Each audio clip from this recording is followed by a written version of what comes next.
임미현의 아침 뉴스.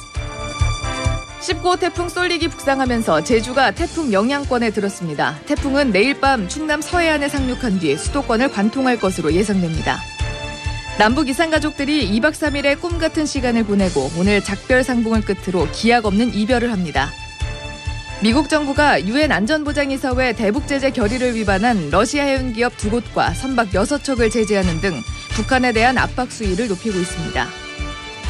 인천 남동공단 공장 화재로 9명이 숨지고 6명이 다쳤습니다. 불길과 유독가스가 순식간에 번지면서 인명피해가 컸습니다. 정부의 부동산 대책에도 불구하고 서울 집값이 7주 연속 오름세를 이어가고 있습니다. 집값 급등의 원인과 파장을 집중 분석합니다.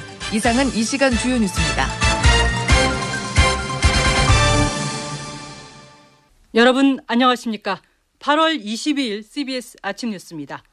오늘 첫 소식은 태풍 소식입니다. 북상 중인 제19호 태풍 쏠릭이 오늘 오후 제주를 지날 것으로 예상됩니다.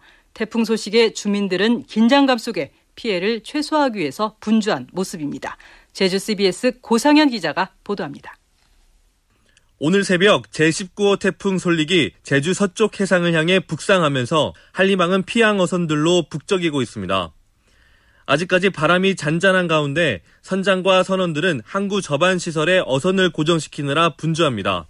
갈치잡이 어선 선장 62살 이모 씨입니다.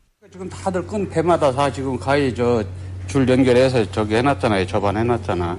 전반같이 그게 조그만 금방 지나가는 태풍이야 뭐 크게 피해 입었습니까? 이번 같은 경우는 이제 저기 크니까 문제지. 너나 할 것 없이 무사하게 지나갔으면 하는 마음이지 뭐.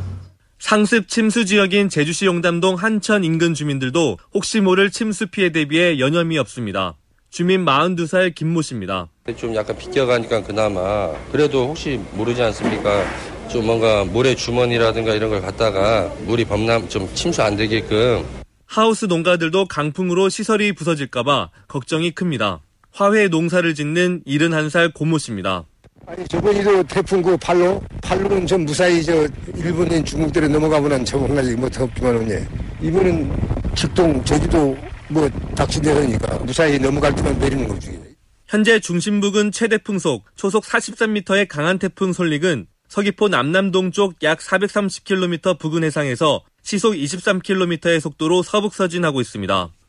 태풍 영향권에 들어가는 오늘 오후부터 해안에는 시간당 30mm 이상, 산간에는 50mm 이상의 폭우와 함께 최대 순간 풍속 초속 30m의 강풍이 불겠습니다.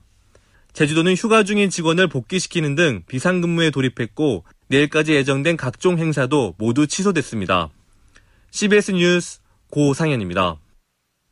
이어서 태풍의 현재 상황과 앞으로의 진로를 자세하게 알아보겠습니다. 기상청 연결합니다. 김수진 리포터.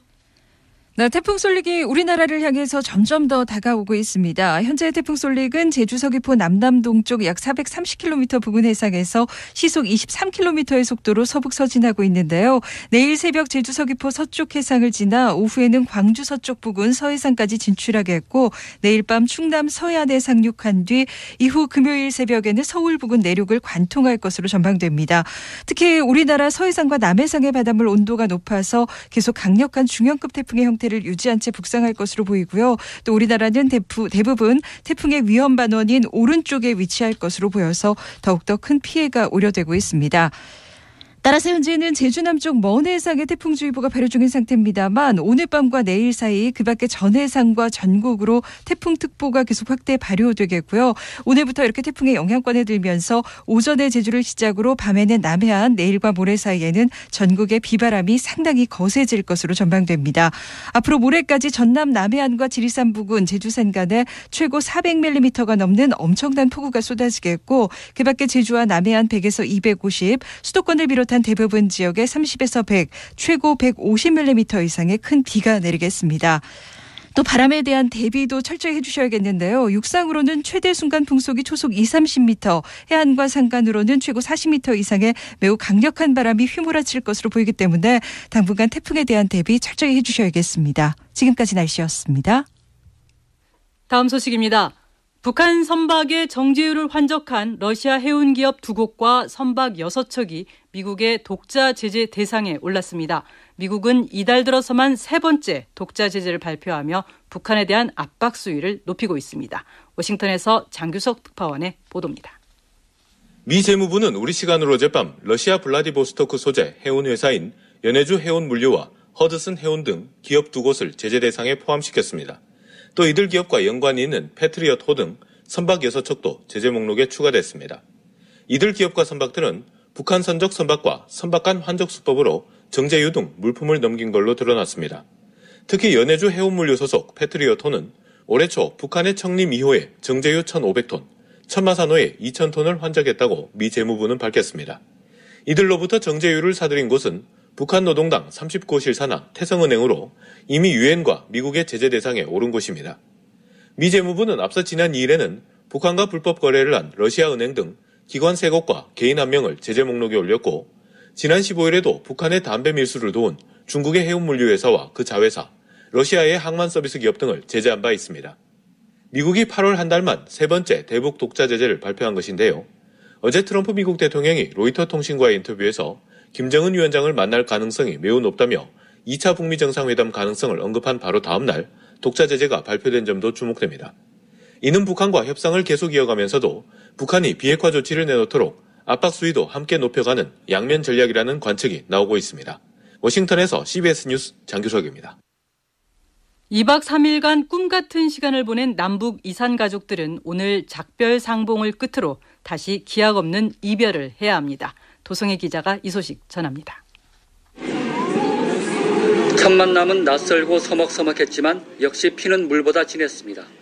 남북 이산 가족들은 지난 이틀간의 만남을 통해 혈육임을 다시 한번 확인하고 서로를 얼싸안았습니다. 어제 가족들만의 오붓한 상봉 시간이 멀어졌던 거리를 조금이나마 더 가깝게 해줬습니다. 92살의 노모는 70살이 훌쩍 넘어버린 아들의 목을 끌어안았고 북측의 사촌 동생은 남측의 오빠를 위해 예쁜 한복을 입고 춤을 추었습니다. 어릴 적 함께 불렀던 노래도 합창했고 고향을 떠올리는 가사에 눈물을 흘리기도 했습니다. 그러나 이별의 순간은 기어코 다가왔습니다. 이산 가족들은 오늘 오전 10시 작별 상봉과 함께 점심을 먹는 것을 마지막으로 헤어져야 합니다. 개별로 만난 게 자유가 있고 서로 마음을 털어놓고 얘기할 수 있으니까는 개별 만나는 게 몇 배 낫지요. 또다시 기약 없는 이별과 마주해야 하는 이산 가족들. 그래도 지난 2박 3일은 잊지 못할 꿈 같은 시간으로 남을 것으로 보입니다. 남북회담본부에서 CBS 뉴스 도승혜입니다.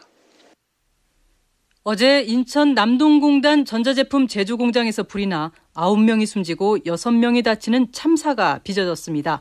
유독가스가 순식간에 번지면서 대형 인명피해로 이어졌는데요. 자세한 내용 이번 화재 현장을 취재한 전성무 기자 연결해서 알아보겠습니다. 전성무 기자. 네, 인천 소방본부에 나와 있습니다. 네, 불이 난 지 이제 15시간이 흘렀습니다. 혹시 추가 인명피해 소식 들어온 게 있습니까? 네, 다행히 지금까지 알려진 사망자 9명 외에 추가 사망자는 나오지 않았는데요. 네. 다만 부상자는 4명에서 6명으로 늘어났습니다. 부상자 가운데 일부가 위독한 상태라 희생자가 더 나올 가능성도 배제할 수 없는 상황입니다. 네, 큰 불은 잡히는데 그리 오랜 시간이 걸리지는 않았습니다. 그런데 왜 이렇게 인명피해가 커진 거죠?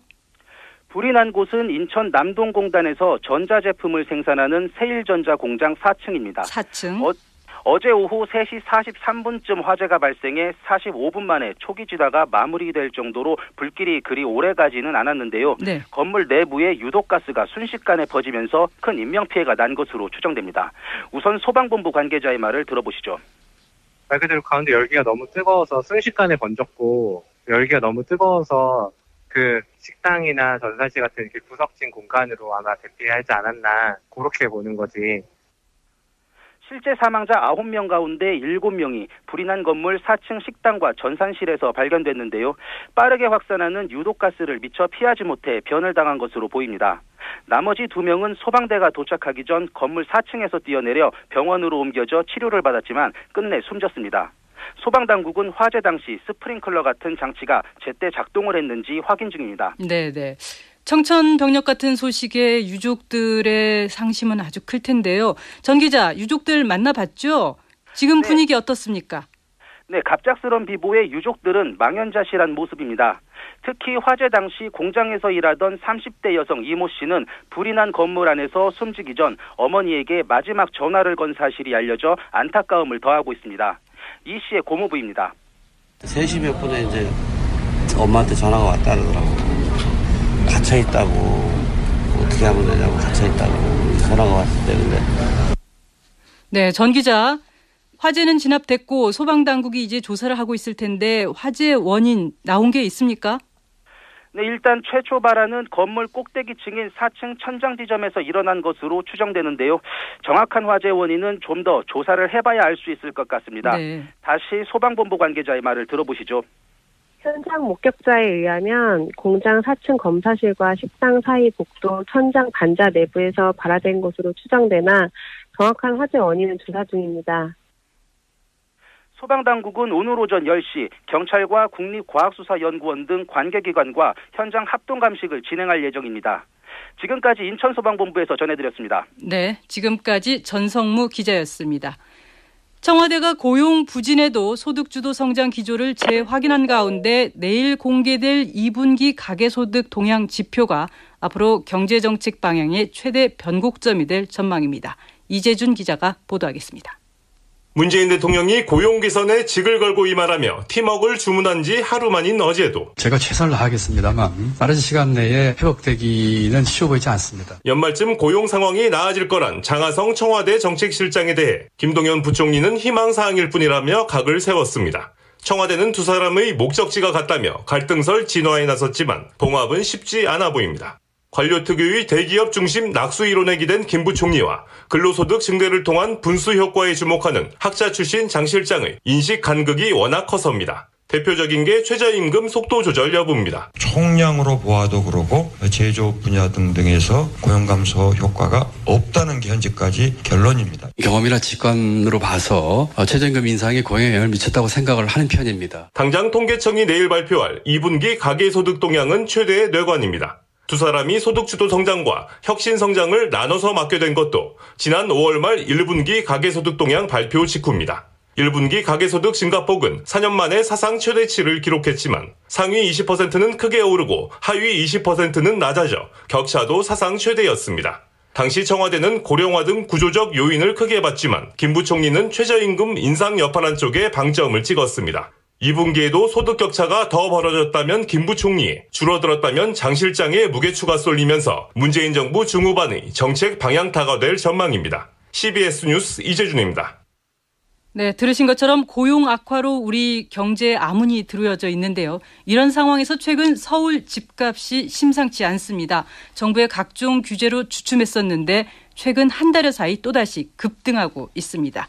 윤석재 기자와 함께 자세한 소식 알아보겠습니다. 윤 기자 어서 오세요. 네, 안녕하십니까. 서울 집값이 지금 급등을 하고 있다는데 도대체 얼마나 올랐습니까? 네, 정부가 서울 전역에 대해 대대적인 투기 단속을 벌이고 있지만 말씀하신 것처럼 서울 집값은 7주 연속 오름폭이 확대되고 있습니다. 네. 또 이전에는 서울 집값 상승이 강남 재건축을 중심으로 이루어졌다면 지금은 강남, 강북 가리지 않고 급등하는 추세입니다. 불과 한 달 새 5천만 원에서 1억 원 이상씩 가격이 급등하는 지역들이 나오고 있는 상황인데요. 부동산 인포 권일 리서치 팀장의 말을 직접 들어보시죠. 예를 들어서 목동이나 이런 데는 지금 거래 한 건 되고 나면 그냥 5천이 더 올라서 가격을 부른다고는 해요. 그냥 한 건이 거래됐다라는 게 워낙 이제 매물이 거의 안 나오는 상태에서 뭐 한 건이 거래됐다 그러면 기본이 그냥 5천 이상씩 붙여서 다음은 가격을 얘기를 한다고 해요. 지금은. 한동안 잠잠했던 집값이 이렇게 네. 급등세로 돌아선 이유는 뭘까요? 지난해 말부터 올해 초까지 급등하던 서울 집값은 지난 4월 이후 다주택자 양도세 중과 시행과 이 보유세 강화에 대한 우려로 한동안 주춤하는 모양새를 보여왔습니다. 그렇습니다. 하지만 정부의 보유세 강화 방안이 다주택자에 한정되는 등 예상만큼 강력하지 않자 이 똘똘한 한 채를 중심으로 서울 집값이 고개를 들기 시작했는데요. 특히 지난달 박원순 시장이 여의도와 용산 일대 개발에 이어 최근 강남과 강북을 균형적으로 발전시키겠다는 뜻을 발표하면서 서울 집값은 다시 급등세를 타기 시작했습니다. 네. 전통적으로 서울 집값은 규제보다 개발 호재에 더 민감해 왔는데 이 박 시장의 이른바 서울 개발론이 이 서울 집값을 급등세로 다시 돌려세우는 방아쇠 역할을 한 셈입니다. 네, 한 달 동안 무려 5천만 원, 또 1억 이렇게 오르면 웬만한 사람의 경우는 사는 게 쉽지 않을 텐데 도대체 어떤 사람들이 구입을 하는 겁니까? 네, 먼저 부동산 외에 여전히 대안이 없어 보이는 시중에 풍부한 유동자금, 즉 투자, 투기 자본이 몰려들고 있는 분위기입니다. 특히 지방의 부동산이 어려움을 겪으면서 지방 여유 자본이 서울 부동산으로 몰리면서 한몫하는 것으로 파악되고 있습니다. 부동산 정보업체인 직방 함영진 랩장의 말을 들어보시죠. 경기권에서 아니 지방에서 어느 정도 돈을 번 사람들이 정리하고 올라오든지 아니면 뭐 돈을 좀 갖고 있다가 지금 이제 가격 조정이 안 되니까 뭐 한두 개씩 거래하든지 이 정도인 거지. 결국 투기 때문에 집값이 오른다는 말씀인가요? 꼭 그렇지만은 않습니다. 네. 정부가 서울 전역에 걸쳐서 단속에 나서는 걸로 보면 개발 호재를 틈탄 투기나 전세 대출을 이용한 갭 투자 등의 영향이 큰 것으로 보입니다. 하지만 실수요자들도 같이 움직이고 있는 분위기인데요. 네. 내 집 마련이나 평수를 늘려서 갈아탈 필요가 있는 실수요자들의 경우 이 자금 부담을 느끼긴 하지만 지금 안 사면 바보가 되는 것 아니니까 하는 그런 심리적 부추김도 상당수 작용하는 것으로 관측이 되고 있습니다. 네. 특히 똘똘한 한 채에 대한 기대감은 부동산 시장에서 이제 강남불패에 견뎌지고 있는데요. 이 때문에 실수요자들도 급등세 견인에 함께하고 있다고 봐야 할 것 같습니다. 그러면 지금 계속되고 있는 이 급등세 앞으로 지속될까요? 글쎄요. 이 거래가 활발하지 않은 상황에서 일부 매물이 주도하는 비정상적인 가격 급등 상황이 과연 얼마나 지속될 수 있을 것인가에 대한 회의적인 시각도 있습니다. 하지만 시중 유동자금 풍부하고 금리 역시 단기간 내 크게 오를 가능성이 적어서 가을 이살철까지는 적어도 이런 급등 분위기가 지속될 것이라는 시각이 많습니다. 네. 다만 정부가 이달 말까지 면밀하게 지켜본 뒤에 추가 규제 방안을 내놓겠다는 의도를 밝힌 만큼 변수는 있습니다. 물론 정부의 추가 규제 내용과 강도에 따라 급등세가 한풀 꺾일 수는 있겠지만 서울 집값, 그중에서도 똘똘한 한 채, 특히 강남 집값을 잡기는 녹록지 않을 것으로 예상됩니다. 네, 윤 기자, 끝으로 한 가지만 더 물어보겠습니다. 네. 서울 괜찮은 지역에 만약 매물이 나온다면 지금 상황에서 조금 무리를 해서라도 사는 게 맞습니까? 어떻습니까? 개인적인 질문이신가요? 많은 분들이 궁금해할 것 같습니다. 네, 자금 사정에 여유가 있고 다주택 규제 등에 상관이 없다면 장기적인 차원에서 생각할 때 괜찮을 수 있습니다. 서울 집값은 장기적으로 여전히 상승 여력이 있기 때문인데요. 하지만 규제 강화와 경기 침체, 금리 인상 등 곳곳에 위험 요소가 도사리고 있는 만큼 자금 압박이 크게 우려된다면 무리는 안 하는 게 현명한 선택입니다. 네, 잘 들었습니다. 지금까지 윤석재 기자였습니다. 검색 시장만큼은 유일하게 구글을 꺾은 한국도 유튜브 위세에는 속수무책입니다. 망 사용료 면제 같은 유튜브에게 유리한 역차별이 유튜브 성장에 키웠다는 볼멘 소리도 나오고 있는데요. 그런데 공정한 운동장을 만들어줬다 해도 우리가 유튜브를 이길 수 있었을까요? 김현지 기자가 취재했습니다. 10년 전인 2008년만 해도 유튜브의 국내 점유율은 2%에 불과했습니다.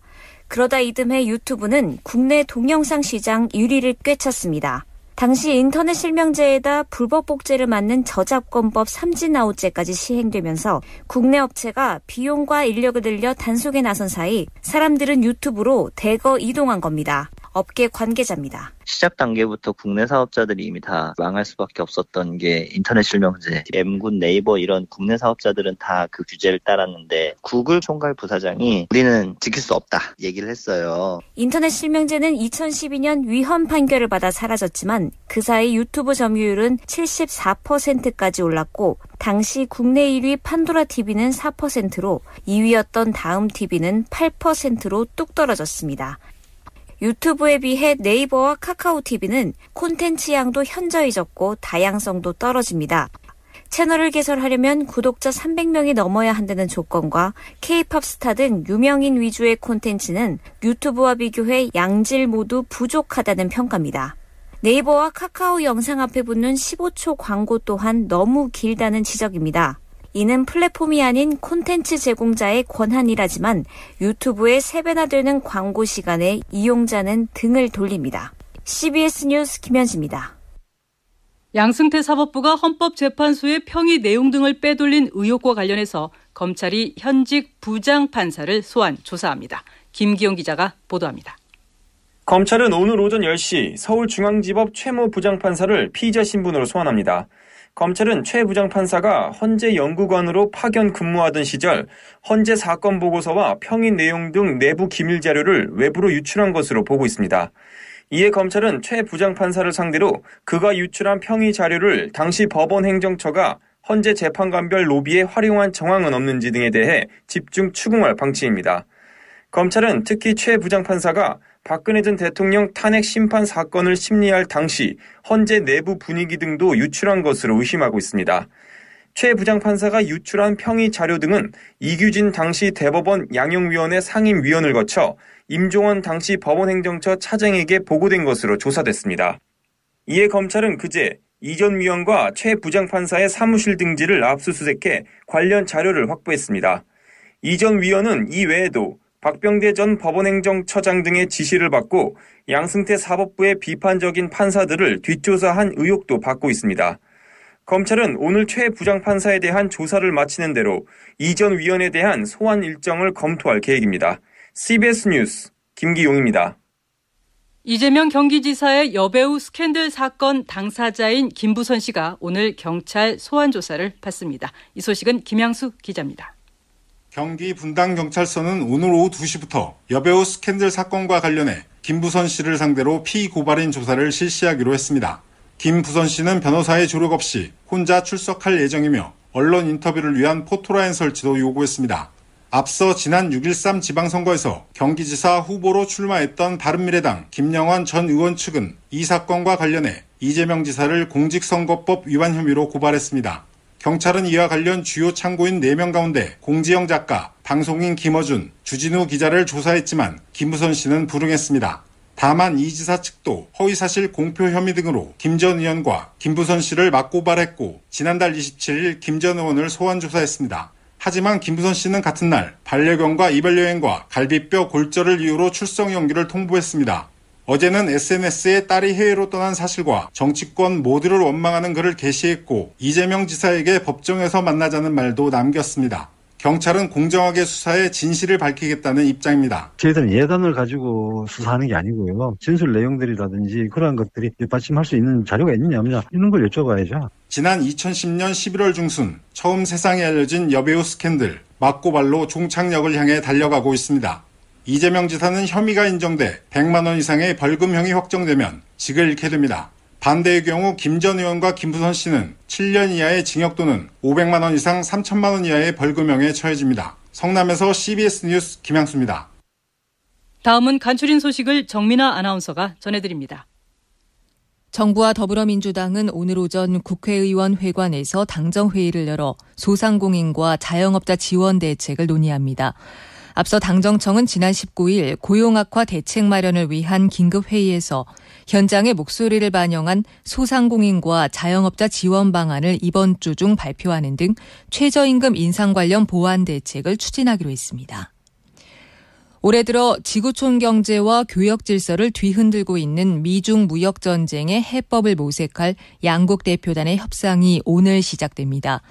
양국이 내일부터 각각 160억 달러어치의 상대국 제품에 25% 관세를 추가로 부과할 예정인 가운데 열리는 이번 협상에서는 위안화 환율 문제가 핵심 쟁점이 될 것으로 전망되고 있습니다. 북한의 정권 수립을 기념하는 다음 달 구구절 열병식 규모가 지난 2월의 건군절보다 클 것으로 보인다고 미국의 북한 전문 매체 38노스가 보도했습니다. 드루킹 김동원 씨와 김경수 경남도지사의 댓글 조작 공모 의혹을 파헤쳐온 허익범 특별검사팀이 오늘 특검 수사기간 연장 문제를 놓고 중대기로에 섭니다. 특검팀은 1차 수사기간 종료 3일을 앞둔 오늘 오전 문재인 대통령에게 수사기간 30일 연장을 요청할지 최종적으로 결정할 예정입니다. 지금까지 간추린 소식이었습니다.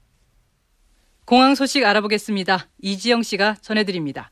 네, 태풍의 북상 소식에 비행기 타시는 분들도 걱정이실 텐데요. 일단 오늘 아침까지는 국내선이나 국제선 모두 차질 없이 운항이 되고 있습니다. 다만 오후에는 제주와 부산 노선 이용하실 분들은 기상정보와 함께 비행기 운항 여부 확인하시는 게 좋겠고요. 국제선 중에도 일본 가고시마 노선에 운항 차질이 있을 수 있겠습니다.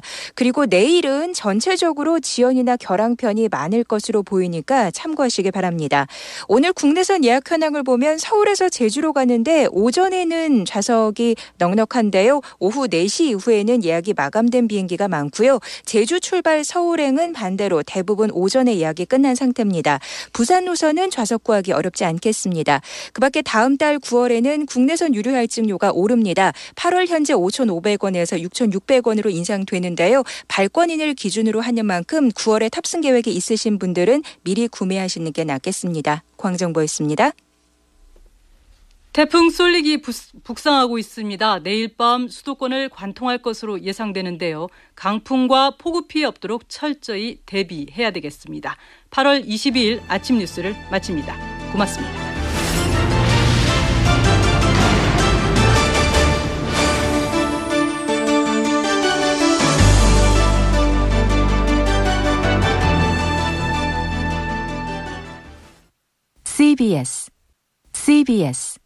CBS